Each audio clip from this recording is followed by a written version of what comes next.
விஷயத்தில் மறுபடியும் நீங்கள் தலையிடுங்கள் என்று என்னிடத்திலே உத்தரவிட்டார்கள். சிறைத்துறையினுடைய மூத்த அதிகாரியாக இருக்கக்கூடியவர் திருப்பாதி IPS அவர்கள். அவர்களோடு தொடர்பு கொண்டு பேசினோம். சில காரணங்களை சொல்லி அனுப்பினார். முடியாது என்கின்ற வகையிலே பிடிவாதத்தோடு உள்துறை செயலாளரை போய் சந்தித்தோம், IG அவர்களை சந்தித்தோம், சிறைத்துறை அமைச்சர்களை சந்தித்தோம். இறுதியாக உள்துறை அமைச்சகத்திலிருந்து நமக்கு தகவல் வந்தது, நாளைய மறுநாள் அவன் பரோலில் வீடு செல்லுகிறான், நீங்கள் கவலைப்பட வேண்டாம் என்று. அதே போல் அடுத்த நாள் அவனுக்கு பரோல் கிடைத்து இன்றைக்கு வீட்டிலே இருக்கிறான், தன்னுடைய தாயோடு இருக்கிறான். அவனுக்கு தகுந்த சிகிச்சை அளிக்கப்பட்டு வந்து கொண்டிருக்கிறது. ஏறத்தாழ 1.25 வருடம் அவன் பரோலில் இருக்கிறான். அதற்கு உத்தரவாதம் கொடுத்த தலைவர் இன்னமும் அந்த அபு தாஹிர் எப்படி இருக்கிறான், எப்படி இருப்பான் என்று கூட தெரியாது. சில மாதங்களுக்கு முன்னால் நான் அங்கே சென்ற போது, அந்த பகுதியிலே சுற்றுப்பிரயாணம் செய்த போது, அவருடைய வீட்டிற்கு சென்று அந்த அபு தாஹிருடைய உடல் நலம் விசாரித்து வாருங்கள் என்று தலைவரிடத்திலே கட்டளை பிறப்பித்தார்கள். சென்றேன். அந்த அபு தாஹிர் யார் என்று பார்த்தேன். உள்ளே சென்று பார்த்த போது ஒரு டிஷ்யூனால் மூடி வைக்கப்பட்டிருக்கக்கூடிய எலும்பு கூடை போல அங்கே கிடத்தப்பட்டிருந்தான். உள்ளே நுழைந்த பிறகு உடனடியாக அந்த தாய் ஓடோடு வந்து கீழே விழுந்து கதறி அழுதார். என் பிள்ளை இப்படி மோசமான ஒரு நிலையை அடைந்து விட்டானே, யார் யாருடைய பேச்சை எல்லாம் கேட்டு தன்னுடைய வாழ்க்கையை அழித்துக் கொண்டு விட்டானே, அவர்கள் நாசமாகட்டும் என்று கீழே கிடந்த மண்ணை எடுத்து வானத்தை நோக்கி உயர்த்தி வீசியவர்களாக கட்டிப்பிடித்துக் கொண்டு அந்த தாய் அழுத காட்சி இருக்கிறதே, சாதாரண அழுகை அல்ல. அந்த கண்களிலிருந்து வழிந்தது வெறும் கண்ணீர் என்று யாரும் வெளிவிடாதீர்கள். அந்த கண்ணீரை நீங்கள் தொட்டு பார்த்தால் தெரியும், சிவப்பு நிறமாக இருக்கும் என்று. தன்னுடைய ரத்தத்தை வடித்த அந்த கண்ணீரை பார்த்தால் கல்லெஞ்சம் கொண்டவர்கள் கூட உருகிவிட முடியும். அத்தகைய அவலத்திற்கு காரணமாக இருந்தவர்கள் எல்லாம் இவர்களுடைய கோலங்களை கண்டு இவர்களை காட்டி படம் காட்டி பணம் சம்பாதித்தார்களே தவிர, இவர்களுடைய பத்வாக்களுக்கு ஆளாகக்கூடிய நிலையிலே இருப்பவர்கள் தங்களுடைய மனம் திருந்தி அல்லாஹ்வுடைய ஹிதாயத் பெற்றவர்களாக வர வேண்டும் என்று நாம் எல்லாம் துஆ செய்வோம். இப்படிப்பட்ட நிலைகளுக்கெல்லாம் காரணமாக இருப்பவர்களை அடையாளம் கண்டு மனம் திருந்தி, நாம் இருக்கக்கூடிய அமைப்பு இது போன்ற அமைப்புகள் அல்ல. தாய்ச்சமை முஸ்லிம் லீக்கில் இருந்தால் தான் சமுதாயத்தினுடைய முக்கியமான எந்த பிரச்சனை வந்தாலும், அது உயிரிழந்த பிரச்சனையாக இருந்தாலும் அதற்கு தீர்வு காண முடியும் என்கிற நன்னோக்கத்தில் நீங்கள் திருப்பி வர வேண்டும் என்று அருமை சகோதரர்களை, அருமை தம்பிமார்களை, அருமை இளைஞர் கண்மணிகளை நான் அன்போடு கேட்டுக்கொள்வேன். நிறைவாக ஒன்றை சொல்லி முடிக்கிறேன். பாளையங்கோட்டை சிறையில் சென்ற மாதம் அங்கே சிறையில் இருக்கக்கூடிய கைதிகளை பார்ப்பதற்கு நம்மவர்கள் அந்த கைதிகளுடைய தாய் அல்லது சகோதரி வீட்டில் உள்ள பெண்கள் பார்ப்பதற்கு செல்லுகிறார்கள். உள்ளே செல்லுகிற போது சோதனையிடப்பட்டு தான் செல்லுவார்கள் பார்வையாளர்கள். அப்படி உள்ளே செல்லுகிற போது பெண்களுக்கு பெண் போலீசார் சோதனையிட வேண்டும், ஆண்களுக்கு ஆண் போலீசார் சோதனையிட வேண்டும். இதுதானே முறை. ஆனால் பாளையங்கோட்டை சிறையில் செல்லுகின்ற பெண்களுக்கு சோதனை செய்வது ஆண் போலீசார் என்கிற தகவல் வந்தது. இங்கே ஒரு விதமான பரபரப்பு. உடனே முஸ்லிம் லீக் நிலையத்திற்கு வந்த அந்த தகவல் உள்வாங்கிக் கொண்டு சிறைத்துறையினுடைய மூத்த அதிகாரிகளோடு தொடர்பு கொண்டு, எங்கள் பெண்கள் உள்ளே நுழைகிற போது அவர்களை சோதனையிடுவதற்கு ஆண் போலீசார், இது எந்த சட்டத்தில் இருக்கிறது, எப்படி சிறைத்துறை அதை அனுமதிக்கிறது என்று கேட்டோம். அந்த IPS அதிகாரிகளிடத்தில் தயவு செய்து பொறுமையாக இருங்கள், 10 நிமிடங்களுக்குள்ளாக விடை தருகிறேன் என்று சொல்லிவிட்டு 10 நிமிடங்களிலே அவர் விடை தந்தார்.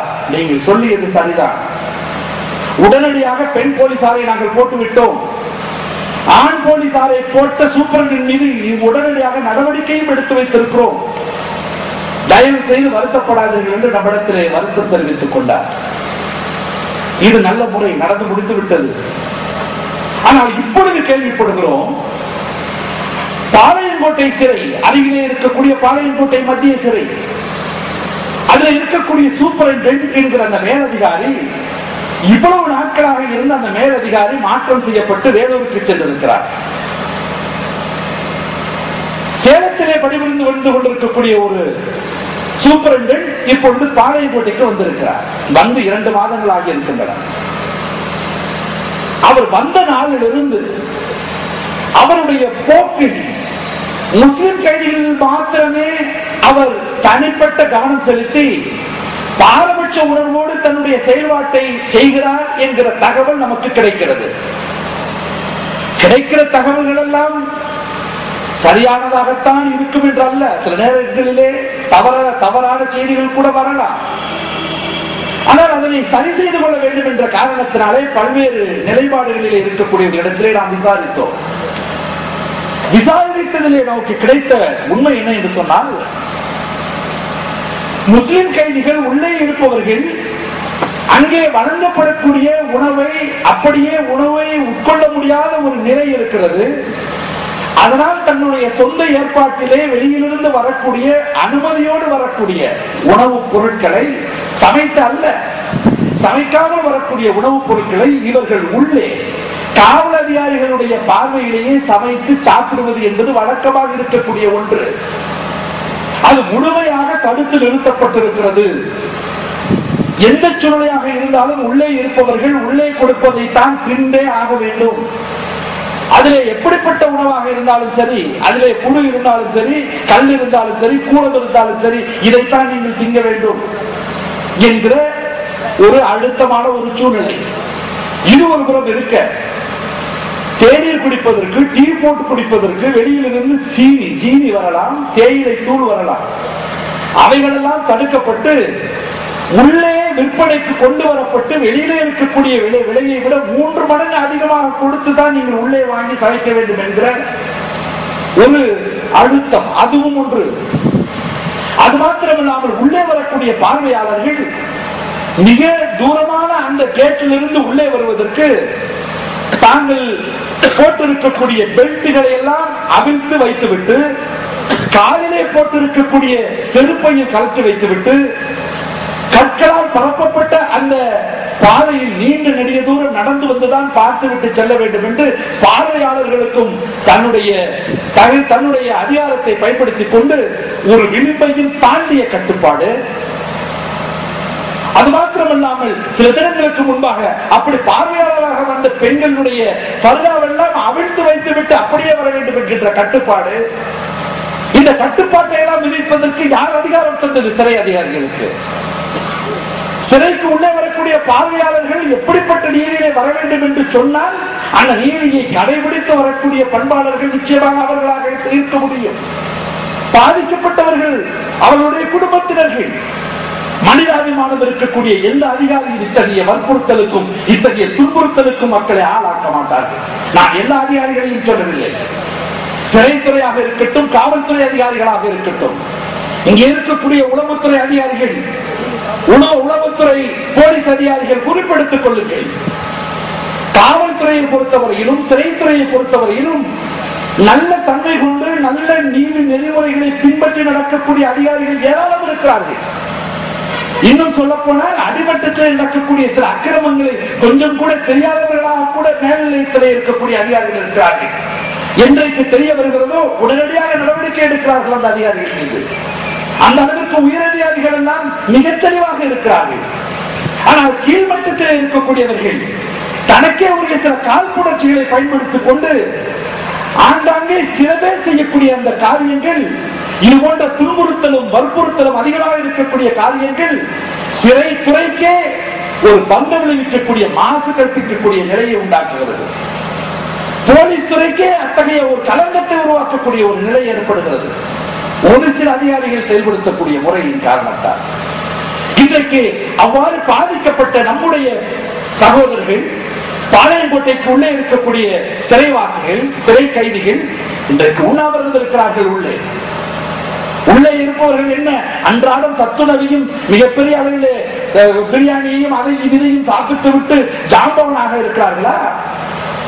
எல்லா வலிமையும் எல்லா தெம்பையும் இழந்துவிட்டு எலும்புக்கூடுகளாக உள்ளே உலாந்து கொண்டிருக்கக்கூடிய நம்முடைய சகோதரர்கள், எங்களுக்குரிய சுதந்திரம், உள்ளே இருக்கக்கூடிய சுதந்திரம், நியாயமான கோரிக்கை நிறைவேற்றப்படவில்லை என்று சொன்னால் அதற்காக குரல் கொடுத்து கெஞ்சி கூத்தாடி பார்த்தோம், நடக்கவில்லை. பாளையங்கோட்டை சிறையில் இருக்கக்கூடிய இங்கே இருக்கக்கூடிய அதிகாரிகள் தவறான தகவல்களை அனுப்பி கொண்டிருக்கிறார்கள் என்கிற காரணத்தை சொல்லி மேலிடத்திலிருந்து யாராவது பார்வையாளராக இங்கே வந்து உண்மை நிலையை அறிந்து எங்களுக்குரிய இத்தனை காலமாக நாங்கள் இங்கே எந்த நிலைப்பாட்டில் தொடர்ந்து சுகமாக என்று சொன்னால் சிறைவாசியாக இருக்கக்கூடிய அளவிற்கு உள்ள ஒரு சுகம்தான். அதில் இருக்கக்கூடிய எந்த விதமான சுகந்தமும் கிடையாது. ஒரு சிறைவாசி ஆயுள் கைதியாக இருந்தால் எப்படியெல்லாம் சிரமப்படுவார் என்பது எல்லோருக்கும் தெரிந்து ஒன்று.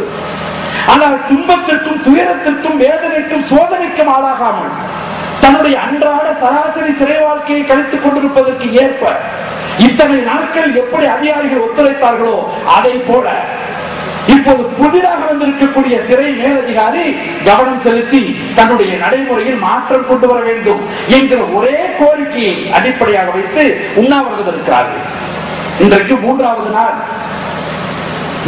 நாளான இன்று அதிலே மிகவும் சீரியஸான நிலைக்கு போய் ஒரு சகோதரர் இன்றைக்கு மருத்துவமனையிலே அனுமதிக்கப்பட்டிருக்கிறார் என்கிற தகவல் இப்பொழுது நமக்கு கிடைத்திருக்கிறது. இந்த தகவல் எல்லாம் தெரிந்த உடனேயே திருப்பாதி என்கிற சிறைத்துறையினுடைய மூத்த அதிகாரியோடு நாம் தொடர்பு கொண்டு பேசி இருக்கிறோம்.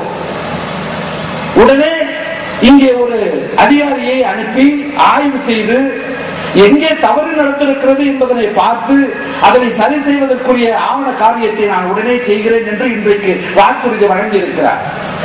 நாளைக்கு அந்த அதிகாரி வரலாம் என்று நாம் எதிர்பார்க்கிறோம். அல்லது இந்நேரம் வரையிலும் வந்திருக்கலாமோ என்று கூட தோன்றுகிறது. விசாரித்து பார்ப்போம். நான் சிறைத்துறை அதிகாரிகளுக்கு சொல்லுகிறேன், பொறுப்புள்ள ஒரு இயக்கம் முஸ்லிம் லீக் இந்த சமுதாயத்திற்காக நியாயமான வகையில் எந்த வீதியில் எந்த சட்ட ரீதியான முறையிலும் எந்த விதமான விதிமீறலையும் கொள்ளாமல் அரசாங்கத்தை அந்த சரியான ரீதியிலே சரியான தகைமையிலே அணுகிக் கொண்டிருக்கிற காரணத்தினாலே அதே கோணத்திலே முஸ்லிம் லீக் தாய்ச்சபையின் மூலமாக நான் சிறைத்துறை அதிகாரிகளை நான் கேட்டுக்கொள்வேன். உள்ளே இருக்கக்கூடிய சிறை கைதிகள் இவ்வளவு காலமாக எப்படி நடத்தப்பட்டார்களோ அப்படி நடத்தப்பட்ட காரணத்தினால் எந்த விதமான பாதகமும் எந்த விதமான விதி மீறல்களும் நடக்காமல் இருந்ததோ அதனை தயவு செய்து தொடர செய்யுங்கள். காழ்ப்புணர்ச்சியின் காரணமாக வற்புறுத்தப்பட்டு துன்புறுத்தப்படுவார்களே ஆனால் அதற்கு காரணமாக இருக்கக்கூடிய அதிகாரிகளை நான் சொல்லிக் கொள்வேன், எங்களுக்கு தெரியும் எங்கே தட்டினால் அந்த சீர்திருத்தம் நிகழும் என்று எங்களுக்கு தெரியும்.